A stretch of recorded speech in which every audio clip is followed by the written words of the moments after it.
Si vous êtes un catch addict comme moi, vous connaissez tous forcément John Cena. Si, ce catcheur qui battait ton catcheur préféré alors que toi tu voulais le voir se faire démolir. Qu'on aime ou qu'on aime pas, John Cena était l'un des visages de la génération Catch Attack qui nous a proposé des rivalités légendaires comme Edge ou encore Randy Orton. Mais parmi tous les adversaires qu'il a affrontés durant plus de 20 ans de carrière à la WWE, il y en a un qui, chaque fois son chemin croise le chemin de John Cena, et la peur commence à envahir celui que l'on nomme The Champ. Et ce catcheur n'est nul autre que la bête incarnée, Brock Lesnar. Et après ce qui s'est passé lors de SummerSlam 2023 entre Brock Lesnar et Cody Rhodes, j'ai décidé de revenir sur le plus gros manque de respect de Brock Lesnar du côté de SummerSlam. What's up les catch addicts, c'est Jimbo, et aujourd'hui j'ai décidé de braquer les projecteurs sur le jour où Brock Lesnar a détruit John Cena.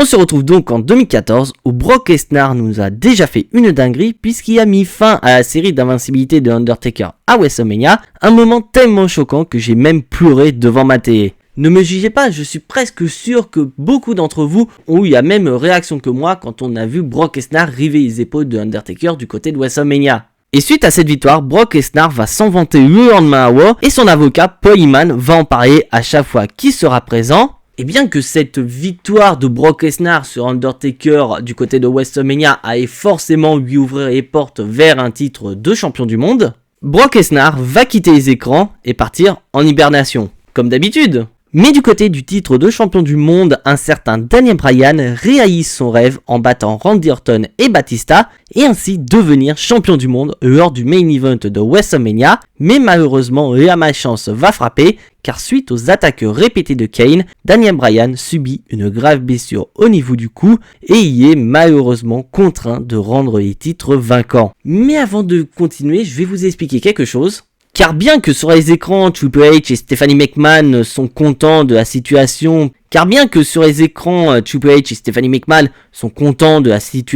puisque ces derniers sont en rivalité avec le champion, mais du côté des vestiaires, c'est différent. Car la blessure de Daniel Bryan arrive au plus mauvais moment. Car suite à cette victoire incroyable du côté de WrestleMania, Daniel Bryan était le top face de la fédération et que son aventure en tant que champion ne faisait que commencer. Donc pas de choix pour les officiels, il faut faire appel à l'un des top face de la WWE, je vous donne dans le mille. And his name is John Cena.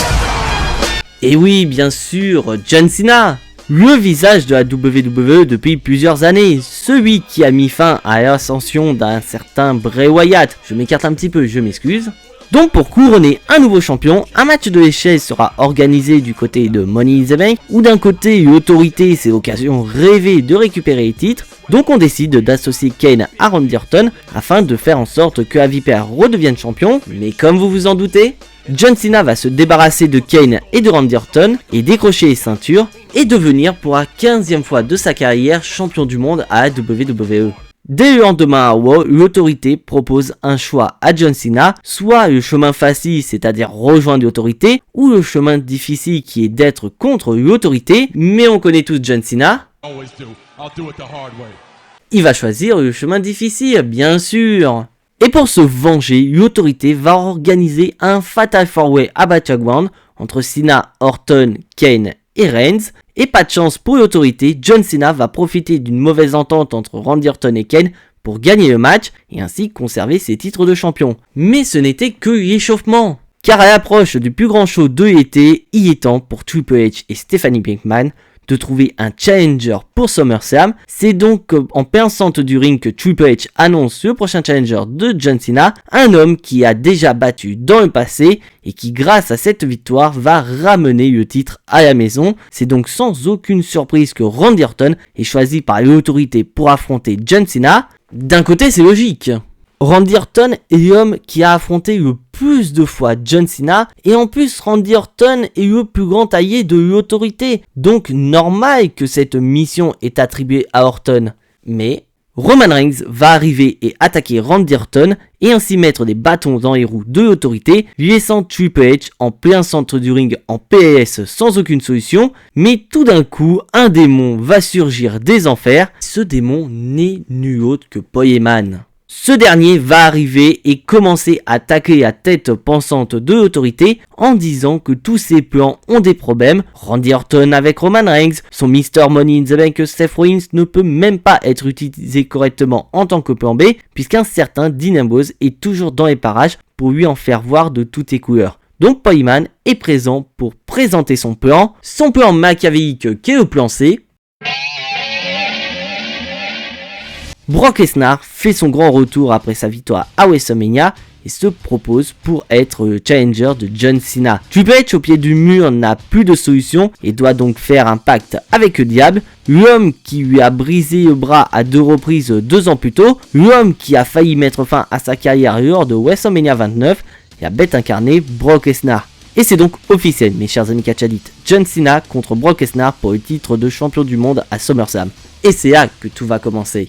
Car d'habitude on a affaire à un John Cena totalement calme qui est prêt pour son combat, mais là on a affaire à un Cena qui n'est pas serein car il aurait préféré une autre personne que Brock Lesnar pour incarner ce fameux plan C. Bien que John Cena ait battu Abed 2 ans auparavant, on sent que ce match a laissé des marques dans l'esprit du champion, mais Cena c'est Cena, il ne recule pas devant un défi et compte faire tout son possible pour battre Brock Lesnar et quitter SummerSlam toujours champion. Personnellement, je voulais voir Cena perdre, mais je me posais quand même cette fameuse question, si jamais Brock Lesnar battait John Cena, est-ce que ça signifierait qu'on verrait Brock Lesnar plus longtemps pour défendre sa ceinture de champion?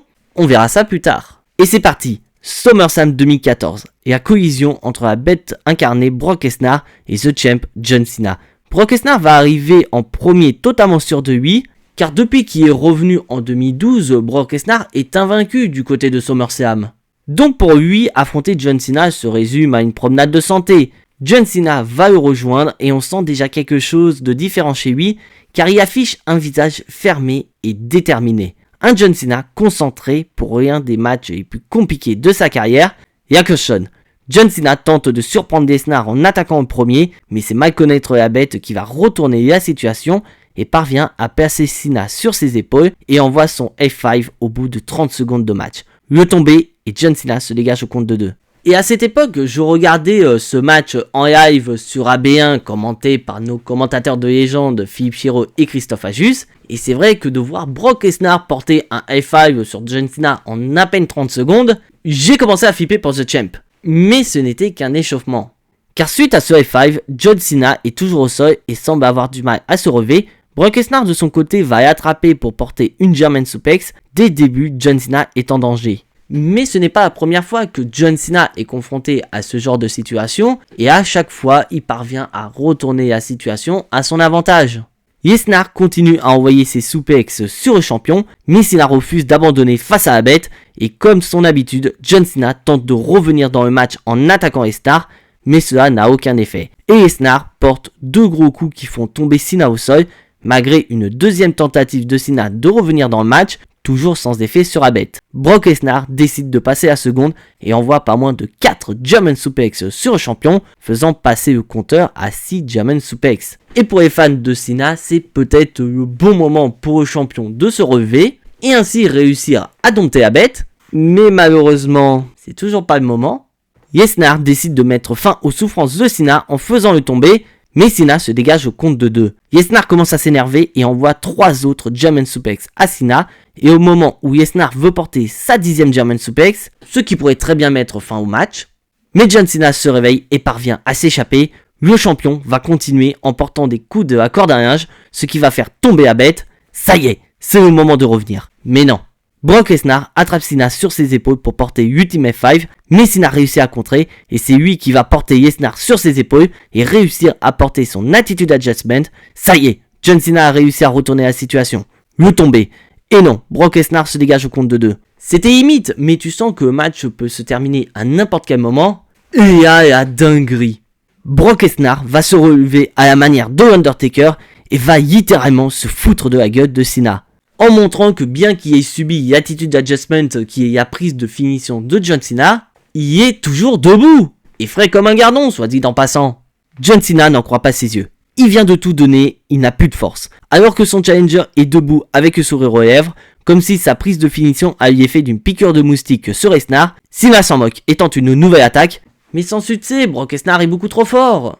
Brock Lesnar maîtrise sans aucun problème le champion, Cena ne répond plus malgré les encouragements de ses fans, Lesnar va continuer le massacre en portant une série de German Suplex, le compteur est maintenant à 13. Et malgré l'état de Cena, l'arbitre ne veut toujours pas faire sonner la cloche, de plus Lesnar tente de mettre la pression à l'arbitre, mais aucun effet, John Cena refuse d'abandonner, et après 3 nouvelles German Suplex faisant passer le compteur à 16, John Cena refuse toujours d'abandonner. Ce qui a pour effet d'énerver Brock Lesnar, et ce dernier va commencer à parler avec l'arbitre, ce qui va représenter une ouverture pour John Cena, et il va jouer sa dernière carte, le STF. Brock Lesnar est pris dans la prise de soumission du champion. Est-ce que grâce à cette prise, John Cena va réussir à inverser la situation et parvenir à réaliser l'exploit que peu de gens ont réussi à faire, voire même personne n'a réussi à faire abandonner Brock Lesnar. Lui qui depuis 10 minutes est en train de subir la férocité de Brock Lesnar, non. Avec simplicité, Brock Lesnar retourne la prise et c'est maintenant lui qui est en situation d'avantage. On y est mes chers amis catchadites. Brock Lesnar met un terme au combat et porte le deuxième F5 du match pour le compte de 3. C'est terminé. Après 16 minutes de domination totale, Brock Lesnar bat John Cena et devint ainsi le nouveau champion du monde poids lourd de la WWE, un titre qu'il n'avait plus touché depuis bien longtemps. Une dinguerie. Et pour être honnête avec vous mes chers amis catchadites, cette victoire de Brock Lesnar sur John Cena m'a énormément choqué, car depuis son retour en 2012, on voyait Brock Lesnar uniquement lors de gros événements, et ce combat contre John Cena était seulement son 3e combat de 2014. Après j'avais des doutes. Peut-être qu'on allait voir Brock Lesnar plus souvent maintenant qu'il est champion. Non. Car il va seulement le défendre à Night of Champions un mois plus tard, et disparaître une nouvelle fois des écrans. Et du côté de John Cena, cette défaite contre Brock Lesnar est tout simplement la plus grande humiliation de sa carrière. Après, je suis d'accord que John Cena a déjà subi des défaites dans sa carrière, mais jamais une telle humiliation.